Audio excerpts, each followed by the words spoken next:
DSWD, sa ating mahal na Yoris Mocoreno Gamagoso at ang ating masipag na DSWD Director, si Sir J. De La Fuente. Alam nyo, isang magandang programa ito dahil alam nyo naman ngayon lahat tayo ay hinihinda, tama? Yes po. Yung crisis sa gasolina, may paparating, na El Nino, sa totoo lang ngayon pa lang alam ko, basa na lang ang hindi nyo. Dahil sa inis. Hindi pa nangyayari ang El Nino at nangyayari yun. Ito ang ginagawang programa ngayon para makatulong sa inyo. Pero sana, pagkatapos ng magtanim, alam ko makatulong rin naman ang magtatanim nyo sa inyong mga komunidad. Yung makukuha yung pera, sana yung negosyo nyo. Para, kasi pag ginamit nyo yun, ayos ng pilay, mauubos ka agad. Pero kung gamitin natin ito pang negosyo, baka marahil ito na ang maging rason para lahat kayo ay mangyari sa buhay. Hindi ko nakakabali ito, pero gusto ko lang kayo welcome dito. Maraming salamat dahil nandun kayo sa mga Manila!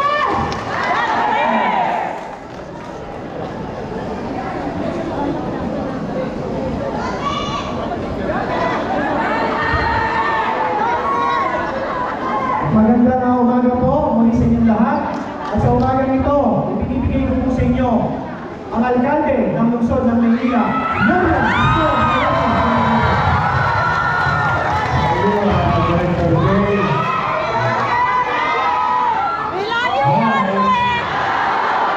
Hello!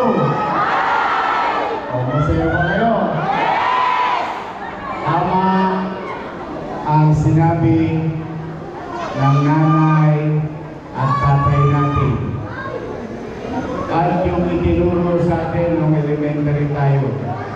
Papaalala ko sa inyo. Kapag may tinanim, may tanin nyo. Inanin nyo na ngayon. Kaya totoo po yun, ay ako'y nagpapasalamat. Iparamdam nyo nga sa national government na kapag patuloy ang pakikipagtulungan ng lokal na pamahalaan at national government, ginhawa ang makakamit ng taong bayan. Kaya, pwede ba palakpakan natin ang DSWD? Napakayin na. Sige, kakatsugin ko ng politiko. O, di ba, uso-uso yun. Ang diving, 5 bulik.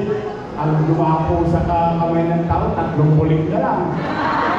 Wag, hanggat ako mayor.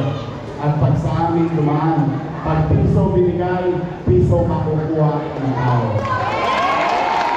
O, di ba, tayo sa ako to. Di ba, piso sa piso. Hindi pa pwede piso, tapos nabenta na lang ang bigay. Kukunyatan natin yung mga yun. But in this case, masaya ako ang ating MDSW, si J. De La Fuente, at kanyang mga kasama na patuloy na lang ipag-ugnayan sa DSWD at hindi lang sa DSWD, sa lahat ng ahensya ng gobyerno. Kaya kita po ninyo, habang sila nagkaka-aaway-away, habang sila nagmamarites at tolets, tayo sa Maynila, tao bayan ng maunang. Sa kamay ng mayaman.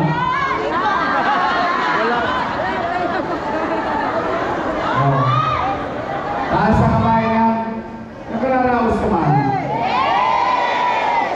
See? Nakita niyo yung difference? Kahit na tayo ay punong-puno ng pagsubok sa buhay, iniraraos natin ang anak natin. Iniraraos natin ang pamilya natin. Kaya ako bilang ama ng inyong lungsod, ng ating minamahal na lungsod, ganun din ang gagawin ko. Itatawid ko kayo lagi sa